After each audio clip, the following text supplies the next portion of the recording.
దాని ఆధారంగా కమల్ హాసన్ కొంచెం సర్దుబాటు చేసుకునే అవకాశం ఒకటి ఉంది. సార్ బుద్ధిలేని పాకిస్తాన్ పదే పదే అబద్ధాలు ప్రపంచ దేశాల్లో పలసన అవుతున్నా తీరు మార్చుకొని పాక్ పాలకులు ఆర్మీ అదే ఇదొకటి మంది కూడా ఉంది కదా. అనిల్ చౌహాన్ కూడా అనిల్ చౌహాన్ భారతదేశం కూడా కొంచెం ఇది ఉంది. అలా ఉంచితే పాకిస్తాన్ మటుకు ప్రధానమైన సమస్య ఏంటంటే పహల్గామ్లో టెర్రరిస్టు దాడికి లష్కర్ ఏ తోయిబా వెనక ఉండడం, ఆ లష్కర్ ఏ తోయిబా ఇదంతా వీళ్ళు ప్రోత్సహించటం.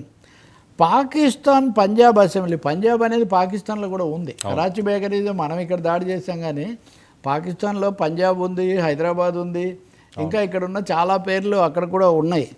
పాకిస్తాన్ పంజాబ్ అసెంబ్లీ స్పీకరు మాలిక్ అహ్మద్, ఈ మాలిక్ అహ్మద్ అనే ఆయన పూర్తిగా పహల్గామ్ టెర్రరిస్టు దాడిని సమర్థిస్తున్నట్టుగా మాట్లాడాడు. అదే కాకుండా లష్కర్ ఏ తోయిబాకు సంబంధించి దానికి మాస్టర్ మైండ్గా ఉన్నటువంటి కనూరి అనేవాడు, ఈ కనూరి అనేవాడికి సత్కార సభ లాంటిది జరిగితే అక్కడికి వెళ్ళి ఆయన పొగుడుతూ మాట్లాడాడు. దీని అంతటికి సూత్రధారిగా ఉన్నటువంటి మిలిటరీ జనరల్ మునీర్ అనే ఆయన ఇప్పుడు ఎయిర్ చీఫ్ మార్షల్. అవును, ఆయన దేశానికే ఫీల్డ్ మార్షల్గా కూడా ఆయన ప్రకటించారు. అంటే పాకిస్తాన్ చాలా స్పష్టంగా ఈ ఉగ్రవాద చర్యలు, లష్కర్ ఏ తోయిబా, భారత్ వ్యతిరేక వ్యాఖ్యలు, ధోరణి కొనసాగిస్తూ ఉంది. దీని మీద ప్రపంచ దేశాలు కూడా స్పందించాలి. ఇంకోటి ఏమో మన ప్రతినిధి బృందాలు వివిధ దేశాలకు వెళ్ళి మన శాంతి సందేశం, అలాగే పాకిస్తాన్ కుట్రలు ఇవి చెప్తూ ఉన్నాయి.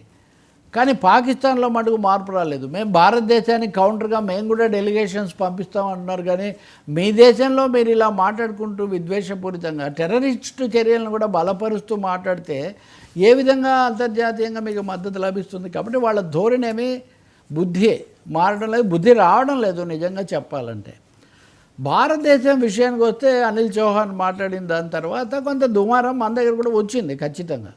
ఇప్పుడు మీరు కనుక చూస్తే ఇదిగోండి, పాకిస్తాన్ మోదీ దౌత్యం విఫలం, 110 దేశాలకు పంపించి, ఒకటి కాదు, ఇదిగోండి ఇది టైమ్స్, జనరల్ చౌహాన్ ట్యూటోరియల్, ఈయన విదేశీ ఘట మీద భారత సైన్యాలు ఏం చేశాయి, ఏంటి, ఎక్కడ ఫెయిల్ అని చెప్తున్నాడని, దీన్ని సమర్థించడానికి కూడా రాశారు. ఏమని, యుద్ధంలో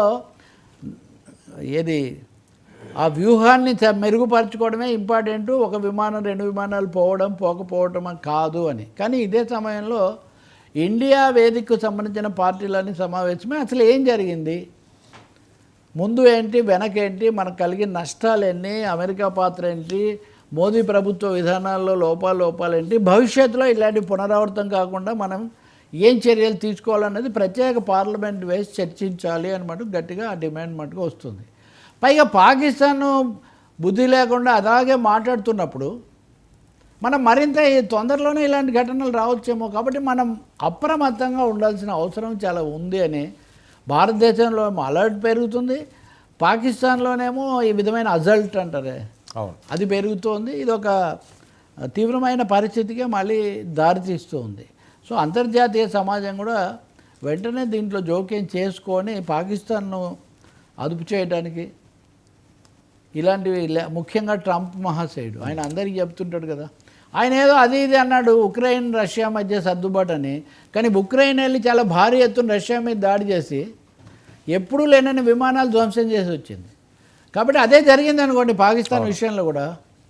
ట్రంప్ నమ్ముకోవడం వల్ల ట్రంప్కు పుతిన్కు స్నేహం ఉందని కొంచెం అలసత్వం వహిస్తే ఉక్రెయిన్ వాడు వెళ్ళి వాడి పెరల్ హార్బర్ దాడి తర్వాత ఇదే పెద్దది అంటున్నారు, ఇది ఒక రేవు మీద. మరి అటువంటి చేదు అనుభవం మళ్ళీ భారతదేశానికి రాకుండా చూసుకోవాల్సిన అవసరం కూడా ఉంది. థ్యాంక్ యూ సో మచ్ రావు గారు. ఇది